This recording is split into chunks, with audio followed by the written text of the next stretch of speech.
Live from twitch.tv/PressYYZ, it's Press YYZ, and here's your host, Mr. Mitch George.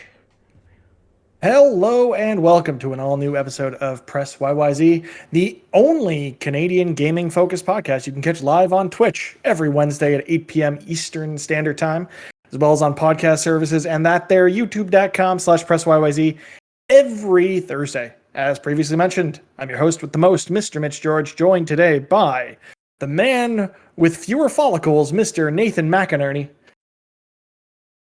who is currently muted and we can't hear a word he's saying. Sorry, I'm very muted. Yeah, check out my hair. It's really short. I buzzed it before I went on vacation, so I look really nice. And our ginger bearded man, Mr. A.J. Fraser. Man, we got to give some credit to Kozi, because this thing that he worked on hard. here, it's legitimately holy difficult. shit. Yeah. He appears to be in the chat right now. How's it sound? How's it look? Not everything's working properly, but thanks for your help earlier. We're sort of there. Yeah. We're sort of there. And that's what matters, because we're here. We're going to talk about all things Halo. We're going to talk about all things movies, entertainment. We've got a hardware review. We're going to talk about Loki finally, which I cannot wait for. And I feel like I'm getting cut off in the video so I'm just going to slide down in my chair a little bit. Oh, sorry. That's the way I cropped it. It's okay. I'm going to look a little tall. It's all good. We're here. We're going to have a good time. I just tried to minimize the podcast window, and that totally froze on OBS. So I don't know if that I don't know what happened there. That might do it. I can't do it. Don't minimize the Discord window. I know this from doing my work presentations. It just freezes them on a funny face. You need to leave it. It can be in the background, but it can't be minimized. It's okay. I've moved my monitor around. I feel like I'm now better framed, so we can go ahead, and it's going to be fine. Great. It's fine. Absolutely fine. Speaking of fine, you know what else has been fine this week? Halo. Okay, yeah, we're getting right into it. Fine, Halo, go. Fuck, man. Halo is so good. It's so good. Okay, so Halo had the Halo not Bungie. 343 had the Halo Infinite test flight this past weekend, and that was super exciting. The first beta I ever participated in was the Halo 3 beta. This was not a beta. This was like something.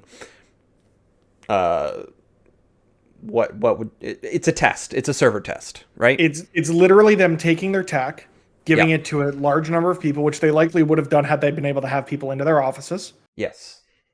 And just run stress tests against specific aspects of their infrastructure. Yes. It was mostly around the dedicated servers, because we did see that on Thursday when the beta was set to, when the technical test was set to be released, they had to restart their servers multiple times. They had to do full redeployments, and that was their whole. The plan was to get it out kind of afternoonish, PST. And shout out to their community management. They were so great, so transparent about everything going on. Where they just said, "Look, we found a bug. If we didn't fix it, redeploy all the servers, no one would have connected to games." So they did it. They redeployed it. I think it ended up going live around 9 our time, 9-ish. And I had a very special guest over to play, because I got into the technical test, and our good friend Alex Ballant, who is the world's biggest Halo fan, didn't. How did I get into the test and he didn't? Luck of the draw, I suppose. But either way, he trekked his way. For anyone who knows the GTA, he's in the West End, near the airport. I'm in the East End, not near the airport. So he took I think it was an hour and a half on transit to get from his place to my place, just so he could have his moment of booting. I didn't care that I wasn't the person that booted up for the first time. Halo was his thing. I gave him the controller and just said go, and he had this really great moment and we were only able to get into 2 games before the servers started to take a real beating on Thursday night. So I think we each only played a couple of games that night. But even then, that being able to, Halo is for a lot of people, and this hasn't been the case for me because I've not been an Xbox guy, but now, I've got the shirts. I got all that stuff. People call me a shill. It's fine. You can call me a shill for whoever you want, whoever's going to pay the bills, you know? But Halo, as far as I know, and like my Halo experience, like with Halo 1, Halo 2, was couch co-op with a buddy across the street who had the Xbox because I had the PlayStation. So to be able to just share in that moment with somebody else who really cared about this, like I care about games. This was like on an entirely different level. It was special, honestly. So I'm glad I was able to do that for him, and I'm glad we were able to have that experience of what Halo is meant to be shared, and we got to share it in a very unique way. Yeah, I saw the thing that got, tweeted out and whatnot, and that, I was so happy for him mostly, but actually so was Rachel, because she found it first, and she's like, oh my god, look at his smile, he's so happy, which was really great to see. But yeah, the game itself, it is good. Like, people were really concerned if it was going to be too much like Halo 5 or something like that. And I feel like I think Balance said it best. It feels like a proper sequel to Halo 3 in terms of, and this is just the multiplayer, right? So it feels like a good proper sequel to the multiplayer of Halo 3. But in my opinion, there's also a little bit of Reach in here that is really good, but Reach took things a little too far in terms of adding loadouts and stuff, which was the in thing at the time 10 years ago, and it was an interesting experiment. But 343 up until this point had to, they had to try and chase that dragon, if you will, of like what Halo was before. But they didn't quite realize for 2 full games that that the loadout system and everything in Halo wasn't quite it. It completely changed the dynamic of what Halo always was, which is the only thing that made it different from anything else out there, like a Call of Duty or whatnot, right? So gameplay wise, it just feels right. There's still sprint, there's still that. Okay, so as someone who didn't, I've not yet played 5. My Halo experience has ended with 4 because I didn't have an Xbox One. I'm playing through them all. I'm playing through all the numbered ones now. Mm-hmm. I will go back to do finish ODST. That I was playing that co-op with Alex, and I'll play Reach again just because it's been a long time since I played Reach. Yep. But as someone who's been replaying Halo to play the technical test and get in there, those controls are way different. I was not expecting sprint. I kept going to reload, and reload wasn't where I wanted reload to be, and grenades weren't where I wanted grenades to be.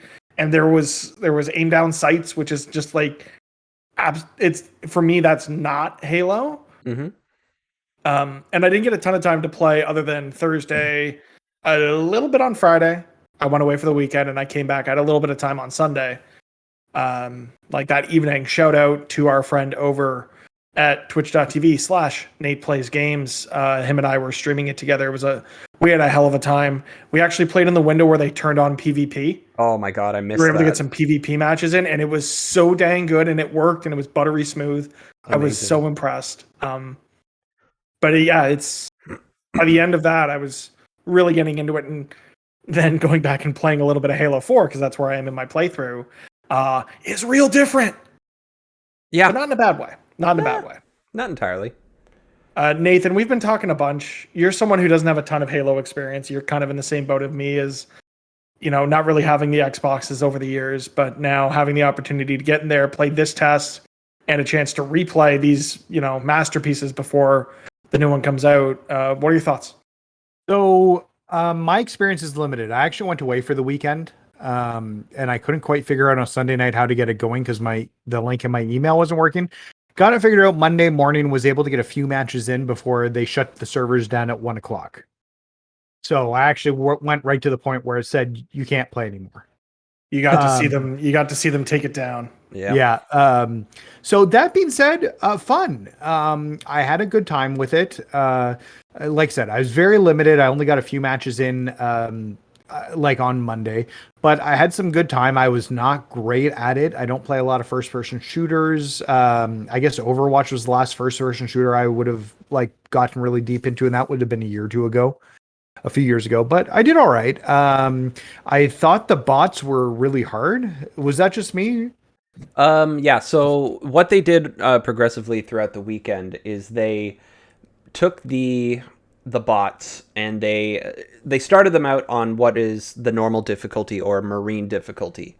And at a certain point, they decided, okay, we're going to turn them up to hard, which is their called ODST difficulty. Oh, okay. Right? And then towards the end of it, and like in between the PvP test, they decided to turn on the Spartan difficulty, which is the hardest difficulty bots you can have. Now, the bots still have a lot of work to do. For me, it felt like they just progressively got better at landing their headshots.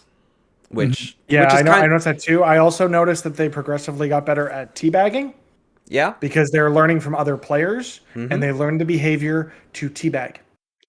I made sure that I made sure that I teabagged a lot of bots, so I'm pretty excited about it. I'm not, but it is what it is. My son knows what teabagging is, but he doesn't understand what it means. He just knows. I'm hoping it's the oldest son. Yes. If not, I'd be a little more concerned for you. Yeah, no. So but yeah, so I thought the bots were hard, but that makes sense that I was playing on the hardest difficulty then likely on Monday. Yeah, you absolutely were. The hardest difficulty was PvP, but against players, yes. Yeah. I think I won one game of PvP out of maybe 5 or 6 that we played. Wow. Yeah, we won. I'm not good at Halo. I enjoy Halo. I am not good at Halo. I won one game against the bots. Mm-hmm.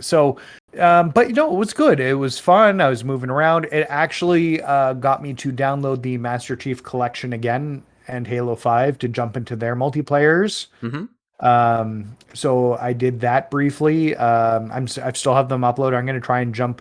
It's very daunting to jump into the Master Chief Collection and just do multiplayer matches because I feel like the controls change regularly.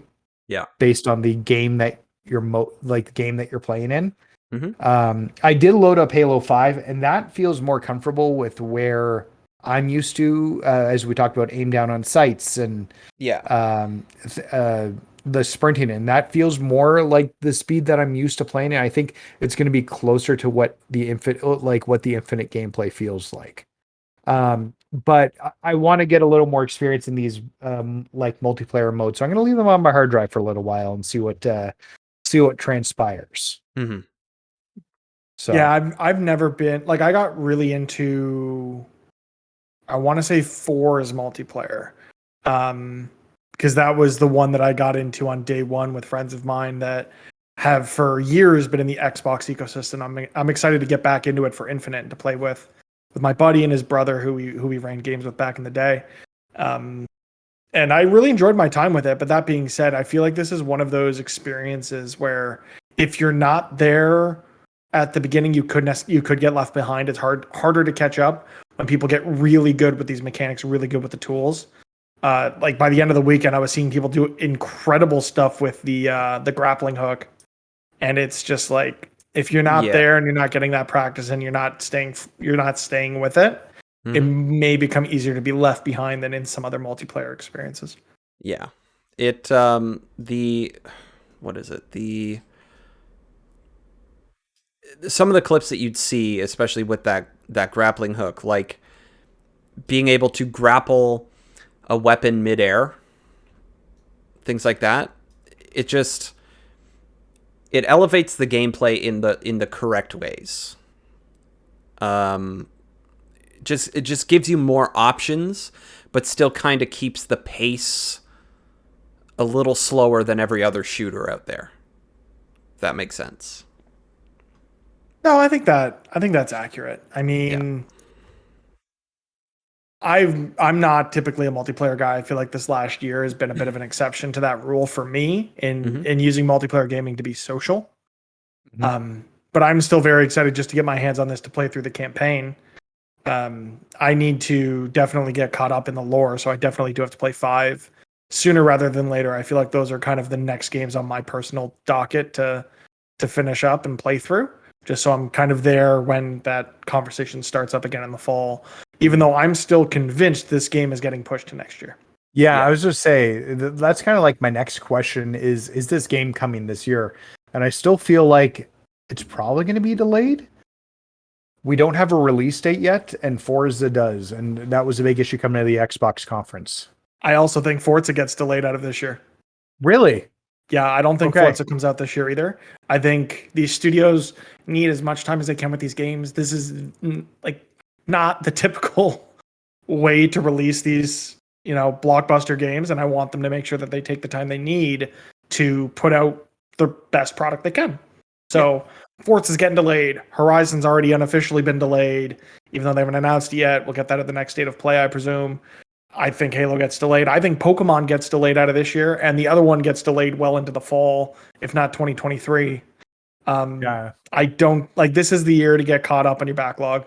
This is the year to play a bunch of indies. This is the year to play games like Death's Door, a year to play more Fall Guys, a year to play other games, and not necessarily wait on the big AAA, quadruple A experiences that we're spoiled in getting them year after year. From some of the world's greatest creators. So let them take their time, put out the best product they can, but you can quote me on that. Forza, Halo, Pokemon, all 3 are getting delayed. Okay. Sure. That'll make some sad people. I know, but it would make more sad people if this game came out and the servers did what they did on Thursday or Friday or Saturday or Sunday. And they can't release this game broken. No. Or like with issues. It needs to be the smoothest launch they possibly can. Xbox hardware is selling faster than it's ever sold. Is that fair to say? Put out by Microsoft and by third parties. Absolutely. Well, I don't think they've given figures. They've just told us. They've said it's the fastest selling Xbox system. Yeah. Series of systems ever. Yeah. So it's selling well. They're building a client, like they're building a base back up. I mean, even me, who is somebody who's never owned an Xbox in my life, now has a Series X. So, I think the other thing to take into account is we saw the issues, not the issues, but like this was very limited technical test. It was in grand total 3 maps. It was 2 game modes, and it was no more than 8 players. So I think as you scale that up to things like Big Team Battle, CTF, other maps, legacy maps, Forge, things like maps. Also keep in mind. Well, yeah, keep in mind things rumored, like yes, rumored battle royale. ODST still makes the most sense for that. It's gonna happen. Like quote me on that. No, like even still, like the Big Team Battle, they've doubled even the amount of players for that, right? So, Yeah, if they need more time, let them have more time. And I think that comes down with anything this year. When we see any delays, I know the Horizon delay is not official because Sony hasn't come out with it yet. And I think you're right, Mitch. We just got Kenna delayed from August into September. We saw Skatebird delayed from August into September. And I think some of these larger teams are going to need to move the needle further than 4 to 6 weeks. They need more time than some of these smaller teams. Yeah, 100%. So, like, if they need to delay it to put out a more polished product, then, like, it sucks. We were hoping to play it, but that being said, it's going to lead to a better product. And I'd rather have the better product out of the gate than a rushed product that they're trying to fix after the fact. And like, even if you look at what happened with the Master Chief Collection and the launch, I know it took a while before it got to where it needed to be. Am I correct in saying that, AJ? Yeah, no, it definitely took years. And even still, some things are still so cumbersome and broken. But yeah, no, it took a couple years for it to get to a decent spot. I'm sure part of it was they moved some of the team over to 5 to try and keep that running. But yeah, it took a while. Oh no. Oh no. What happened? Yeah, right there? It looks like we might be getting another story of someone in video games doing not good things. Oh no. Nothing has come out yet, but people are alluding to, and Fullbright has put out a statement regarding Steve Gaynor, Oh one of the no. founders of Fullbright. I'm not going to speculate on what it is. This is still a developing story. I just caught wind of it, and that's why I've been a little distracted by my other window. That we'll see what happens, but it doesn't look good. People are alluding to not pleasant things. So to get back onto a pleasanter, more pleasantest route, I mentioned it briefly earlier and didn't get my segue, but I'm going to do it now. Nathan, Fall Guys, how's it going? How's the Falls guying? Well, the Fall Guys is continue to fall. They just dropped season 5 last week, and along with season 5, a few days later, they added a Ratchet costume to the game. That in order to get the full costume and the emote, you had to complete certain challenges within the game. Most pretty simple. Not all of them. Not all of them. Because I unlocked this. Did you get the costume, Survivor? But I did not get enough survival modes to complete the whole thing. Oh, that sucks. I didn't play it. Like I didn't play a ton. Like I could have kept playing it after I'd gotten home, but I don't really care all that much about a nameplate. I'm gonna go back into it, get that Clank costume with you, presumably when that event starts. Yeah, 100%. Which is soon. What, Friday? So it starts Friday. I'm actually gonna be at work from Windsor from like Friday to Sunday night. Okay. Or Sunday afternoon. So, but it's running longer, so we can do it next week and get everything done for it. So, but yeah, essentially they ran a new, along with this new Jungle Season 5 update that they're doing, they ran this Ratchet costume. And the way it worked is you unlocked, and like normally with special costumes for characters, you just pay like 5 crowns for the top, 5 crowns for the bottom, and Bob's your uncle. This one, they did it a little bit differently where you had to do different tasks. Jump so many times, or sorry, dive so many times.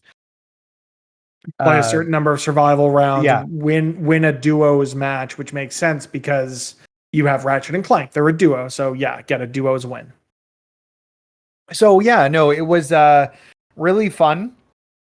It was nice to jump back in, and I've actually been pretty much back in daily since it happened. Now, and as Mitch is alluding to, getting those survival wins was really hard because they were not showing up in the playlist. For a lot of the games, we were maybe getting one every few rounds of Fall Guys, which you needed to get 10 unlocked to get the final experience you needed for that, or for the final unlock on it. It took me like several hours of grinding to get enough. Wow. It does seem to be like they fixed it based on what I've been playing the past few days, at least. So yeah, no, but yeah, really fun. We've got the Clank challenge coming up. The new jungle modes are pretty cool. The leap pad one, I think, is my favorite, with these leap pad drums that you can jump on, and you really just soar through the level flying through. I really enjoy that. Once you get a good cadence for the diving into the lily pads to get the bounce, it's a ton of fun. And to Nathan's point, I absolutely agree. I think this is the right way to do character-driven skins moving forward. Of plan these events around these characters, get people into the game, get them excited to get in, play the new things, and not just be like, okay, I've earned 10 crowns by just playing the game. Now I can stop playing until they drop a skin that I want, use my 10 crowns, and repeat the process. Play until I get 10, rinse and repeat. It makes it more accessible to people that want to just hop in and get these costumes, who don't necessarily have the time to grind out 10 wins or crown shards or whatever this is. But I do want to touch on something else ever so briefly, which might turn into like a 45-minute conversation. Of course. Okay. I said off the top, this is the only Canadian gaming podcast that you can catch live on Twitch on Wednesdays and on YouTube and on podcast services on Thursdays. Probably, maybe, sort of, I don't know. For those of you here, or those of you watching or listening afterwards on your podcast service or YouTube service of choice, in the last 5 minutes or so, I've heard the terms yeah, no, and no, yeah, and yeah, no for sure at least 3 times. So I feel like for our non-Canadian friends, we have to explain these. First of all, I just want to say sorry. I didn't even know that we were doing that. So it's good to Honestly, hear. it's an unconscious thing. And when I heard AJ do it the first time, I'm like, all right, I'm just going to listen. And he did it a couple times. I did it a couple times. You did it a couple times, Nathan. So I think for our viewers at home, we have to explain what the difference is between yeah, no, and no, yeah. And if we want to go even farther, yeah, no, for sure. Or no, yeah, for sure. Okay, so yeah, no is no, essentially. No, yeah, no is yeah. No. Oh, no, Okay, no, yeah, no, not. Yeah, no. is yeah. It's what it ends. No, because you go yeah, no. Yeah, No, no, yeah. And it's also the cadence. So if you hear yeah, no, yeah. then maybe it is yes, but it's more often than not no. And then no, yeah. But yeah, no, for sure. If it ends in for sure, it's always yeah. Yeah, Yeah, okay. for sure. That's your Canadian linguistics lesson for the week. Sorry. Okay. Okay. We'll get you next time. Everybody who's not Canadian has no. turned off the podcast. For sure. Nathan, you've got a hardware review for us. Yes. And I apologize to anyone who's not watching. If you aren't, go and check us out either on Twitch Archive or on YouTube. But Nathan, what do you got to talk or show everyone tonight? So I've been doing a bit of traveling recently. I'm not quite done. As I mentioned, I'm going to Windsor this weekend, and I actually have a trip to the cottage plan later this summer or later in August. So I will be doing a little more traveling. I managed to pick one of these up. This is a Razer Kishi, if you guys are unfamiliar with this. And basically, it allows you to connect your phone into it and turn it into a little portable game Pass or streaming setup with your phone. So a few things I want to know. Yeah, it turns into a Switch. Sort of. So it just opens up like this. Very simple. Now, that being said, there's two little switches on the back to try and get this plate to pop out. And I find it doesn't work, and I end up just fiddling this like this a little bit to get it to open. That could be a little bit smoother to get it open. But once you do that, you have your USB-C port, which your phone will just plug right into. There's an iOS version. Or Lightning if you buy the iPhone, aka the superior variant, because it costs more. Nope, that's just how that works. They can charge Apple people 100% what it means, right? More means better. So it's pretty cool. So here, let me just pop my phone in. Now, the one thing I'll say is you have to make sure that your case is not on your phone. If your case is on your phone, because I don't like taking my case off my phone. Yeah, I just had to take mine out of the case. So this is what it looks like once you put it in there. For those who cannot see it, it looks like a Switch. Yeah, 100%. It just looks like a Switch.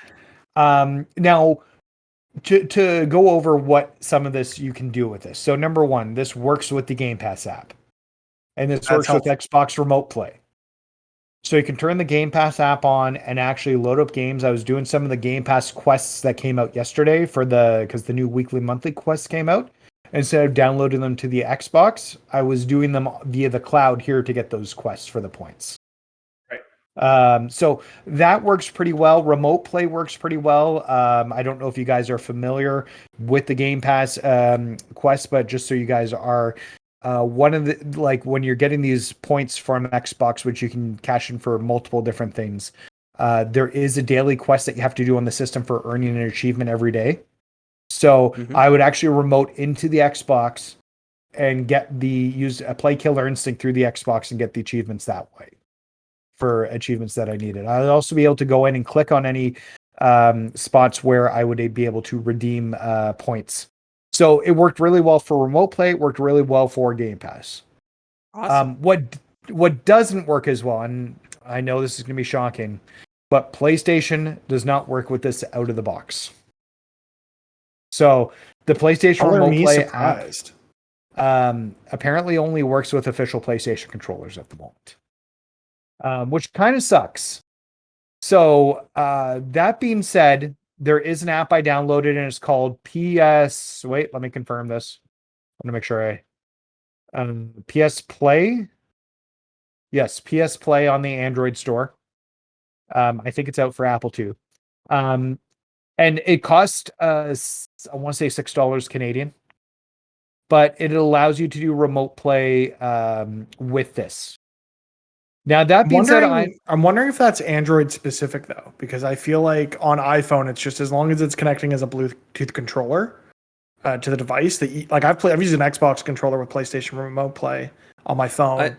I feel like it'd be less Android specific and more, which wouldn't maybe I'm wrong. It doesn't quite make sense because Sony has made Android phones, so you know. Well, and it's not Bluetooth either. It's connecting through the USB-C port.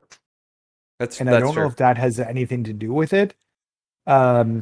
So anyway, so this PS Play app gives you on-screen controls if you don't have a controller, but it also works with the Razer Kishi. Now, that being said, it's a pain to get set up to work remotely. If you're working internally in your house, it's fine. No issues. It'll just connect via your Wi-Fi network. If you're outside of your Wi-Fi network, I had to do port forwarding on specific ports on my router to be able to get them open to connect. And even then, I'm struggling to connect when I am outside of my house. For some reason, when I turn the Wi-Fi off on my phone, it still will connect when I'm in my house. But when I've been other places, it won't connect. Weird. So that's been very hit or miss in being able to access and do anything on my PlayStation. What I have done over the Wi-Fi, though, is swing around the city of Spider-Man. It all felt really smooth. It worked through the Wi-Fi. So pretty solid. As a controller, it gives you everything you need. You've got your face buttons. Let me just put it here. So you do have all your face buttons up here. You've got your sticks in the wrong places. You do have your shoulder buttons. And your shoulders, they do feel all right. They're a little bit smaller than I think you're used to, but they do feel fine once you get used to it. So it's still not something I would recommend. I did play some Killer Instinct on it remotely to see how that was, and actually did all right with it. But I'd probably spend more time doing like smaller RPGs, card games. Like was playing some Slay the Spire on it yesterday, and that felt really good with it. Real good game. Yeah.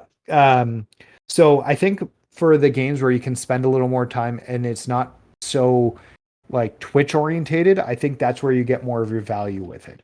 But as a unit to get Game Pass up and running, it works very, very well with the Game Pass software, right out of the box, and the Xbox software without a problem. PlayStation, not so much, and hopefully that gets updated. I know I've heard the praises sung for the Backbone, which is not available for Android at the moment. Yeah, I was just looking at that, and it looks like natively out of the box. I think this might be an iPhone versus Android limitation if that is the case, because it looks like it supports Xbox Remote Play, Apple Arcade, PS Remote Play, Steam Link, Stadia, NVIDIA GeForce Now, Game Pass, Luna. So I'm wondering if maybe it is a limitation in the Android app for PlayStation Remote Play. It needs to be something that they open up. Maybe PlayStation needs to allow like developers of even other pieces of hardware to kind of play around with like some preview developer software or something like that in order to get it working. And it could be Sony not letting them. It could be not that. I don't know. Yeah. It's interesting too, because when you go to PlayStation's website about Remote Play, all of their wording for what is and is not supported is that, that's interesting. So Android devices, I mean, according to Sony, and this is wrong because I've done it with an Xbox controller, Android only supports the DualShock 4. It does not support the DualSense. iPhone and iPad support both. And Windows will support both as well. But I also think that this is more so like I've used an Xbox controller on my iPhone to play PlayStation games. It's weird, but it works. I'm wondering if it's more of a limitation in the app itself, where it can detect the specific controller type, but I don't know for certain. Well, and I'm wondering, because as you talked before with Bluetooth versus not Bluetooth, maybe the app's looking for a Bluetooth controller, and because this is USB-C connected, it's not finding it. So it's USB-C connected as an accessory, it's not just doing that for power? No, so it's everything. There's no, I don't have to connect any Bluetooth or anything to it. Like, Okay, there's that no could be it. setup. I'm pretty sure So- the backbone is a Bluetooth device, and it's Yeah. just using the Lightning for power. So yeah, no, this is all connected through the USB-C port on the phone. I never had to connect any Bluetooth stuff. It's connected right now, so I'm going to confirm that there's no Bluetooth So connected. I have connected controllers to my phone, like normal controllers, via USB. I even bought a USB micro to USB-C so I could do it with the old Xbox controller, with the old PlayStation, PS4 controllers, and all that. And as well as being able to connect a mouse to it wired if I wanted to. I even got a little dongle to be able to connect a USB-A to it. And all of that seemed to work fine. So it might just be a weird limitation of this specific device and whatever's going on there. So regardless, I'm hoping that's something PlayStation can fix on the software as they get more serious about the remote play. And like I said, it would have been a little bit better if they had made it so it would fit in like with your case in, but as you can see, there is very limited room to get it in there. Yeah. So Yeah, I think reading up on the backbone as well, that requires you to take your phone out of its case. oh, does the backbone as well? I wasn't sure. So okay. So regardless, Maybe for it's what not it using is, Bluetooth. I don't know. Sorry, I'm just looking into the backbone now because that's the controller I really want for doing my mobile gaming. iPhone Heard gang good represent. things. Let's go. But I need to find a way to get it in Canada without paying astronomically for shipping. the Xbox store has it. Does it? Microsoft Store. Yeah. You get it through the Microsoft Store. That's where Interesting. Court from Three Dads and a Console got his. Hey, let's take a look at this. And while I'm taking a look at this, crap, AJ hasn't put anything on the thing for me to talk about. It's all stuff we're talking about. I watched a lot of TV this week, everybody. I didn't do much gaming outside of a bit of Fall Guys and Halo, and obviously I'm still addicted to Pokemon Unite. I've not spent money the way AJ has. Oh, But I'm that still is very something much addicted. that is something I should mention. Before I got into the Halo, before I was able to get it working because their servers were absolutely busted on the website and I couldn't get it to function to even get me the code to download it until the next day. So I was lucky enough that like I had turned on Twitter notifications for one of their community managers who tweeted out the instructions to go and download the Insider app and do it through the Insider app on the Xbox rather than waiting for the code. I was able to get in there and get the download started before their servers completely crapped the bed. So I played it on Steam is where I played it. right. Yeah. So I think that's the only one I got invited to. I don't know, or unless you could play it anywhere, whatever. Yeah, Pokemon Unite. I had to do a little bit of an experiment. I bought the most expensive item in the gem store or whatever, and in order to I needed to do that. Like the $130 one? Yeah, the most expensive one. It came with a bonus of whatever gems. I did an experiment. You're committed to this. I am now. I haven't played it in like a week, so we'll see how well that. Play some game. Yeah, carry me. It'll be great. And so I have unlocked every Unite pass, every Pokemon that you can play as, and that is all I was able to do with that money. That is it. Oh. I looked at the rate at which you can earn the coins, and like 2,100 a week or something like that. Yeah, and they limit you, and you would need to do play for like 3 weeks just to unlock one.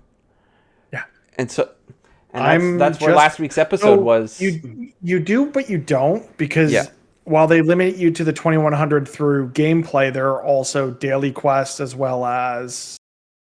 No, I think it's just the daily quest where you're able to get a few hundred more, and that's not part of that limit. Because I think to give an update from last week, I had earned enough coins to purchase Garchomp, one of the more expensive characters to buy with coins, and now I'm about 1,000 coins short of buying another. Okay. Because I wanted to buy Gengar because I've been wrecking everybody with Gengar in casual because Yeah. Gengar is absolutely broken.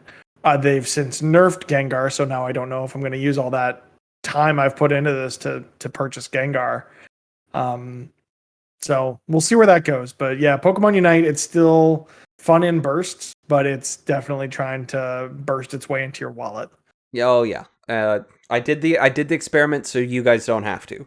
Also, I know I could have just done the math separately. No, I couldn't. My ADHD compelled me, and as we talked about last week, and I had no control over that specific purchase. I've done things like that before with like other games, just to see, just to know. And sometimes that kills the entire game experience for me, realizing how not far your dollar goes. But I think that's the problem you run. I mean, this is going back to last week's conversation. If you run this casino basically, where you're having people convert their currency into other currencies and not really understanding the value of their dollar or how far it'll go, and then you spend $20 on a character in a game you're not going to play for a week. yeah. So it's unfortunate that that is the case. That being said, I forgot what I was going to say. So that helps. Yeah, I played a bunch of that, but I've really just been watching a lot of TV and movies.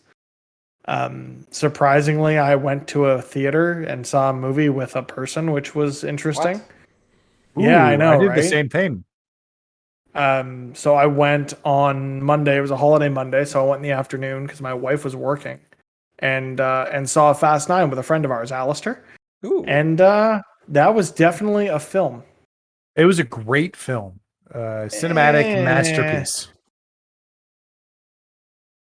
No, that's like saying Clifford the Big Red Dog is going to sweep the Oscars next year. Well, that won't, but Fast 9 might. It definitely won't. If anything is going to sweep for technical or weird, unexpected Oscars, I actually think it might be Jungle Cruise. Another movie I watched this week. We were up at the cottage and we had nothing to do. So I bit the bullet and got premiere access for Jungle Cruise rather than going to the theater to see it, because there were a bunch of us that wanted to watch it. So we did that, and I actually really enjoyed it, much more so than I expected to, honestly. And it did really interesting things with its costume and its the cinematography was actually really well shot. And I thought they did interesting things with, costume set design. The score was pretty good. It wasn't overbearing, but it didn't take away from the experience, which I feel like a lot of Disney movies do. And AJ's just playing with his camera now, and it's really distracting. Sorry. I'm trying to center myself, but it will not work. It's okay. No, it will not. But I think, I still think Dwayne Johnson was weird casting. But that being said, he's like one of the most profitable actors in the world, so I understand Disney wanting to put him in stuff. And I actually had a really good time. If you guys are at all, do you guys have any inclination to see this? I'm not going to spoil it in any way, but I'm just curious. I think at some point I'll watch it with the boys. Okay. Are you guys fans at all of movies like The Mummy or National Treasure or Indiana Jones? Yeah. Because this one kind of fits that vibe. Ooh. Okay. And now I'm guessing you're a little more interested in seeing it. I hope. Disney, pay me to shill your products, please. No, I honestly had a really good time with this. I was surprised how much I enjoyed Emily Blunt in this role of very, very similar to the role of why can't I remember her name? Rachel Weisz in The Mummy. In The Mummy, yeah. Of kind of underappreciated scientific mind in a time where women weren't typically seen as academically inclined. Mm-hmm. And I think it was really good. Jack Whitehall, who plays her brother, really funny in this. Very interesting character. And I think so for those who don't know, I'm a Disney fanatic, I guess is the right word. That's the correct word. Okay. So this is a ride that's based off of one of the original attractions at Disneyland. It also exists at most Disney parks around the world in some form or another. And it is essentially just a river boat ride with a very, I'm going to say, witty skipper. And the script that these skippers have, like, there isn't a lot to the ride. There's these really, like, older animatronic animals and people, or, like, there are these different scenes that are set throughout the ride. But the real joy of it is the dad jokes in the writing of the ride. The script that these skippers have to choose from is very, very much, like, dad joke heavy. I can't really think of any off the top of my head at the moment. If you're interested, there's actually... I mean, we're going to shill more Disney Plus stuff. There's a lot of really interesting details brought up about this ride in the Imagineering story, which was one of the first Disney Plus original series. It was a documentary series about the birth of Disneyland and then subsequent Disney parks around the world, as well as a new series that just dropped, I think a week before this movie did, Behind the Attraction, which is 5 episodes. It's actually it's executive produced by Dwayne Johnson. It's from his production company. And they essentially, they retread some of what was discussed in the Imagineering story. They have a lot of the same people come back for interviews and things like that, but each episode focuses on a different attraction. And it's sort of history within Disney parks. So they have one on Jungle Cruise, one on Star Tours, which is one of the first, I think the first, if I'm not mistaken, Disney ride that was licensed from an outside property. At the time, Disney did not own Lucasfilm. They now do, but that was very interesting. And there were also episodes on the Haunted Mansion ride. I can't remember the 4th one. The 5th one was definitely Space Mountain, which is interesting because Space Mountain's actually gone through a bunch of changes over the years. So they kind of go through the whole history of the ride. But there's a lot of really... What is the 5th episode? It's going to kill me until I remember it. God damn it. I will find it. But they go through a lot of really interesting, anecdotes about Walt Disney and why he wanted this attraction specifically at Disney World, or Disneyland, sorry. Because he unfortunately passed away, I think it was 5 years before Walt Disney World opened in Orlando. He was part of the planning, but he did not. God, I almost swore, but we're talking about Disney. I didn't realize they were making 5 more episodes and they're coming out at the end of August. That's sweet. The other attraction they got into with these first 5 episodes was the Twilight Zone Tower of Terror, which has famously undergone one of the most drastic reskins of a Disney attraction in California, where in California, it's now a Guardians of the Galaxy themed attraction. Wow. Cool.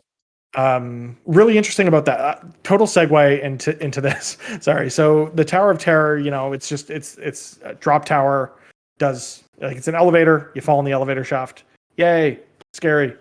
So they had to go, I think they had 11 months to bring a new attraction to Disneyland in California, to not necessarily coincide, but to capture on a lot of the popularity of Marvel. And at the time, James Gunn was shooting Guardians of the Galaxy Volume 2. So it kind of was this weird,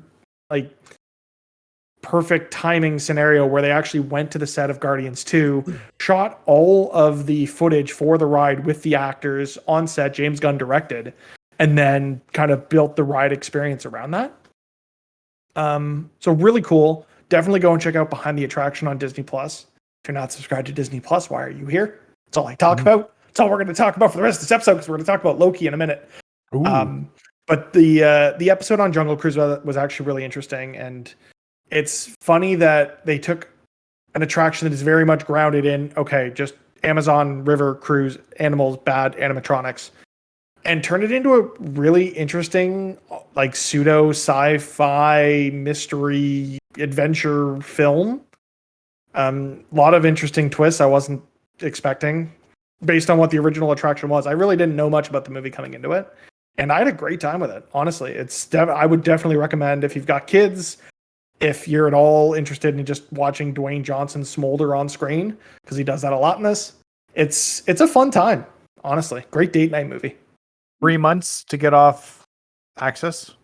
That sounds right. If you go to disneyplus.com right now, it'll tell you when it's going to be available for everyone else.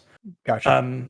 But yeah, so they're releasing 5 more episodes in this series at the end of August, with an episode on the castles, an episode on the Disneyland Hotel, an episode on It's a Small World, an episode on the trains, trams, and monorails of the Disney parks, and one on the Hall of Presidents. The one on It's a Small World, is it about how it's haunted and has killed people? I'm sure it's going to focus a lot on how the technology behind that attraction came out of the World's Fair, the New York World's Fair, and then they brought all that stuff to Disneyland and then kind of made it available in all the other parks around the world. But what's interesting about this, and I didn't actually know this, I knew it was produced by Dwayne Johnson's $7 production company. I didn't realize that the director and the co-production company was the same guy that created and directed The Toys That Made Us for Netflix. Oh, interesting. So really, really well done documentary series. Definitely check it out. And if you're at all interested, definitely check out Jungle Cruise. It's a good time. Also Fast 9. Also a good time. If you have to choose between the two, choose Jungle Cruise. I don't know. I like Fast 9. Dwayne Johnson over John Cena. Come at me, bro. I do hope Dwayne Johnson makes his way back to the Fast and the Furious franchise in a non-spin-off. I think it was either this week or last week. He said in an interview that he's done with Fast and Furious. So he's done with the main series. He still might do like another Hobbs and Shaw or Hobbs movie. It's just too bad because I really did appreciate the dynamic of like The Rock with the rest of the team. And well, there's things in Fast 9 which I really do appreciate, like how they brought Tokyo Drift characters back. Made Tokyo Drift relevant. That was fun. I was flipping it. I wasn't flipping out. We saw it in a VIP theater, so there was only like 20-ish people. Because right now in Ontario, there's still, I think it's 50% capacity in theaters, and those VIP theaters seat 50. They have half the seats blocked off, and if you're like me and go alone because my wife was working, the other seat next to you cannot be sold. So you end up with fewer than 25 people in most of these theaters. But yeah, it was interesting to see them pivot from having one wrestler in Dwayne Johnson to another in John Cena.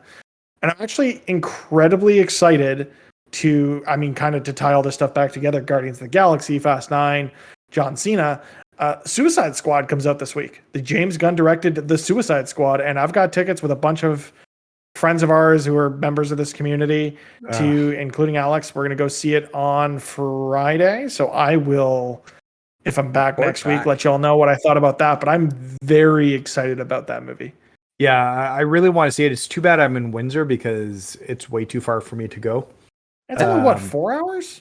Yeah, 4 hours drive to Toronto, no traffic. Maybe 5 with traffic. Yeah. So I unfortunately have to leave at like 2 in the afternoon. Yes. I have to skip this week, but I am down for Shang-Chi. Yeah, that's first weekend in September. So what I'm thinking is we've actually got a friend of ours coming into Ontario to visit the weekend after Shang-Chi comes out. Shang-Chi, okay, yep. I think is. So I'm probably still going to go see it on Thursday night because I'm a lunatic and can't have Marvel stuff spoiled for me. But I'll definitely go see it again with folks if they want to get together and go see that one. Yeah, if we want to get Kyle and everything. I'd be completely down for that. I do want to come up and see a movie. The time just didn't work, and I'm super excited about Suicide Squad. I am a DC guy in and out. That is what I grew up on comic wise. Yeah. So they've made some excellent movies so far, and I'm excited to see that they potentially James Gunn has made some excellent movies. You mean? No. DC. Keep in mind the original Suicide Squad was an Oscar-nominated movie. Oscar-winning movie. It won an Oscar. And it was shot in Toronto. That's how good it was. I actually saw them shooting that in Toronto. We were down at, I want to say, a Toronto Rock game, our formerly Toronto's lacrosse team. They're moving to Hamilton this year. Is it still Hamilton Rock? Or is it keeping the name, which is even weirder? It's going to be the Toronto Rock in Hamilton. It makes 0 sense. It's not going to work out. I'm still bitter about that. But we were leaving the game, and they were shooting the Batmobile chase on Bay Street or Yonge Street. I don't remember what they used. Ooh. So they had the whole street blocked off, but we could see through like the barricades they'd set up, like the Batmobile just racing down Toronto Street. I'm just like, that's neat. Bad movie, really bad movie. Like, I'm sorry, but there was not a good movie there. So I'm really hopeful that it was fine to just have some popcorn and watch superhero villains do stupid shit. Right, but when DC has made arguably 3 decent movies, live action, not include like I haven't like That number seems low. The original the original Superman movies for me have kind of dated themselves. I don't really enjoy them as much as I might have when I was younger. And they were campy fun. So like they were good. I'm just in terms of great movies, I would say there's maybe like in terms of modern DC films, there's maybe 3. Are you including the Batman ones? Like that's the Dark Knight, that's Man of Steel, and that's Batman v Superman. Yeah. Wait, Justice League? No, actually, I guess 4 if you count Wonder Woman. I was say Wonder Woman. Birds of Prey was supposed to be decent too. Birds of Prey, I didn't like. The people I saw Birds of Prey with really enjoyed it. I was kind of like, eh. I thought Margot Robbie, as usual, does a phenomenal job as Harley Quinn in that film, but I felt like the other characters sort of fell flat for me. I didn't really enjoy the group kind of dynamic chemistry. It wasn't really there for me. I don't know. There was just something about it that was off for me personally. I don't know what it was. So I didn't really enjoy it, but I'm looking forward to Suicide Squad. I think the cast they've put together, the characters are going to be interesting. James Gunn is one of my favorite directors working today. So I'm excited to see. I'm super curious to see more of John Cena and what he's capable of doing, because we've seen him do multiple roles now in a few different films. He was in Fast 9, as we just discussed, and he played definitely more of a bad guy with a hard edge in that movie. Meanwhile, he had the movie, was it Trainwreck with Amy Schumer? He was in that, I think, right? Yeah, he was in that. I believe that was Trainwreck. Where no, wasn't Trainwreck LeBron James? I think he's in it as well. I think it's both of them. Okay. Well, now I want to confirm that. I'm looking it up too. Keep going. Okay. So, but he had a chance to stretch like his goofier side in that movie, if I remember correctly, and he just kind of played like a brain dead musclehead. Yeah, he was kind of that same character in Bumblebee as well, where he just played like the straight edge military guy. Yeah. Oh, Bumblebee. I forgot about that. So, but he does seem to be taking have a bit of range there, because he's going between goofball and like hard edge, which not everybody can do. And he seems to be combining those into Suicide Squad based on the trailers I've seen. And they liked it so much that they shot a Peacemaker show for HBO Max. I think they just wrapped filming, or they're still filming. But I'm very excited for that. I'm very excited to see what John Cena can do in this role. Honestly, with what I've seen, I think John Cena could be a better actor than Dwayne Johnson at the end of the day. If we're looking at actors gone to Hollywood, I just feel like he's got better comedic timing than Dwayne Johnson does. Okay, so this is impromptu, and we'll come to Loki in a second.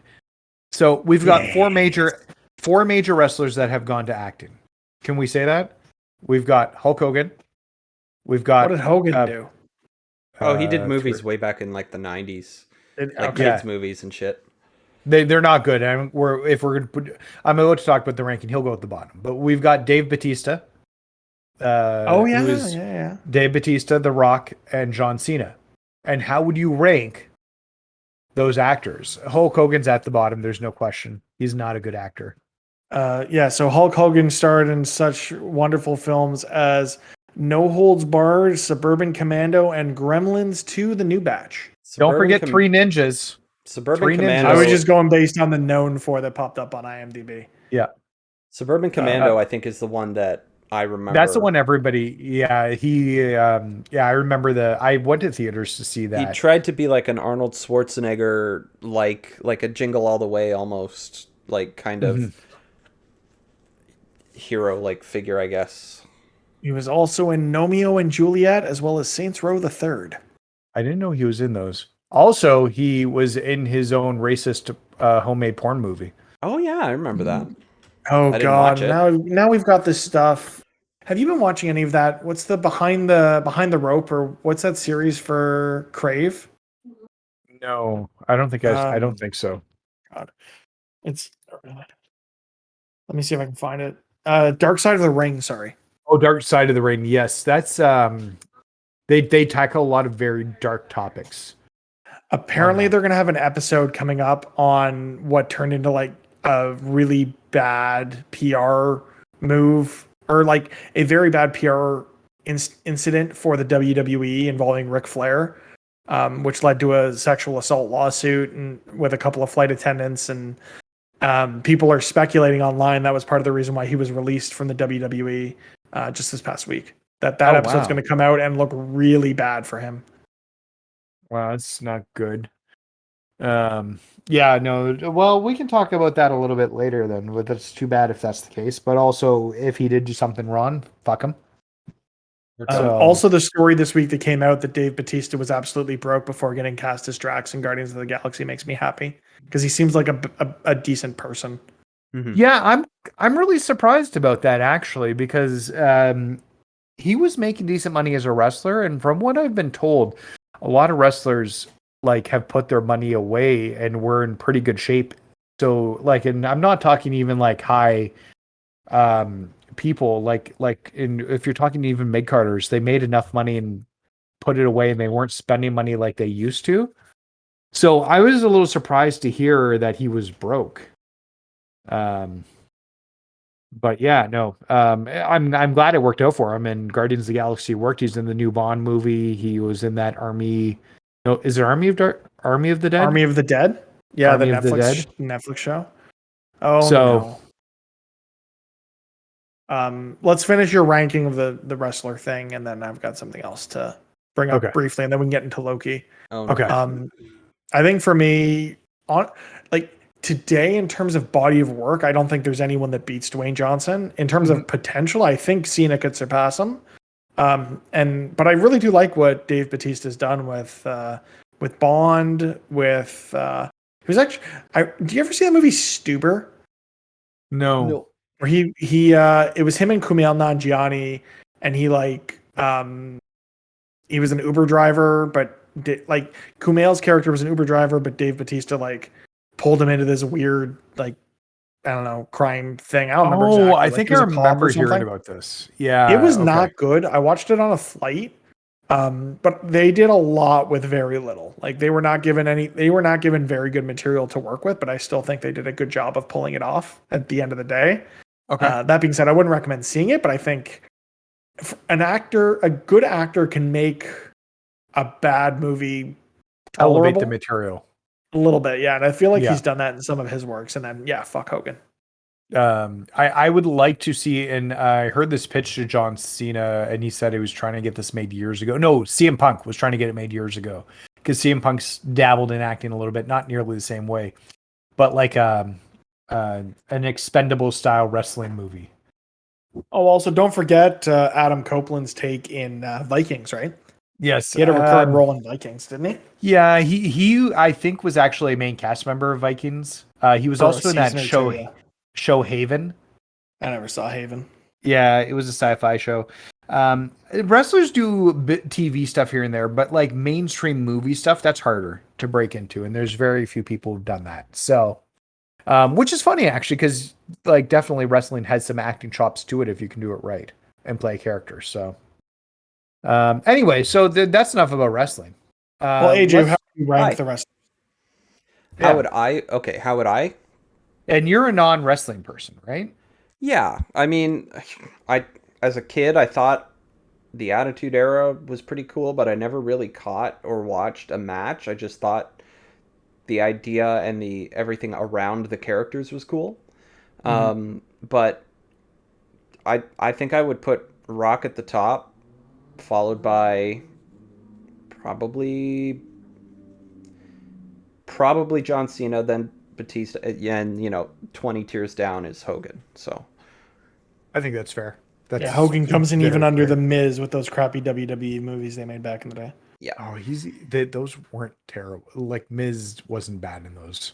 I'll say. I'm not saying he was bad. I'm saying again the material was not good. Yeah. Well, and keep in mind John Cena did those too. Yeah. He was the original Marine.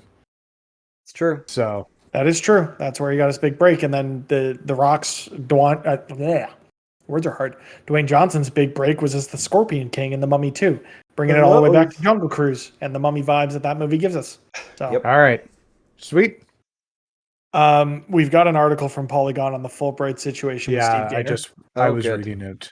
Yeah, apparently in March of this year, Fulbright leadership, and he decided, what did they say? He stepped down in March due to a pattern of women leaving the company. Quote, Steve stepped down in March after it became clear that the steps that were already being taken to improve his interactions with the team were only yielding temporary results. More drastic action was needed for the health of the team. Annapurna is involved in it too, apparently. And they've stepped in. Annapurna was the publisher of Gone Home, their first big hit, right? No. Annapurna, Gone Home came out way before Annapurna. They're currently publishing Open Roads. Oh, okay. So that's the game that's been in development and delayed. Yeah, so that's what they're involved in right now. And they've been working with the studio and facilitating these transitions between this. It's not a good situation. If you can, you should go read the article on Polygon with everything from Nicole Carpenter here. Yeah. We'll be sure to share it out, as well as it's in the Twitch chat if you're watching with us live. Yeah. But, that's rough. I don't want to speak on this situation because I feel like it's a situation where we need to hear from the people that are not this, just the pattern of shitty behavior in video games. So I feel like we're not the ones to tell that story. I feel like those who've been hurt, harmed, and lessened by it should be the ones who, really try and elevate that. Like, we can do what we can, but at the end of the day, you need to listen to people who have been hurt by this. You need to believe them. You need to support them, and we need to be better. Just better people. Don't be a dick. Yeah. Absolutely. I believe women when they say that there's issues. This is obviously systemic. Unfortunately, this is not going to be the last situation where we see this either. Yeah. No. There will be more situations, which sucks. But there's not much we can do about that right now. All we can do is try and be better. And hopefully these situations will continue to be outing themselves. Mm-hmm. And we can clean up the toxic culture that's out there. This one hits home too, because Steve Gaynor has, at least with Gone Home, was involved like in one of those major games, which was like a turning point game for me about how stories could be told and the subject matter it hit on. Like, Gone Home is a game I played because Greg Miller said, play this and don't read anything about it. I didn't know what it was. Yeah, that's... My girlfriend Rachel doesn't play many video games, and especially those where you need to use two sticks. One is for movement, and the other's for camera. And I just booted that game up and handed her the controller, and she got through it. She figured it out, and that, it's a shame that you never know who really is, quote unquote, one of the good ones, if you will. Yeah. It's rough. It's really, and this just shows that this can happen. Like we've talked, I assume you guys talked about Activision last week.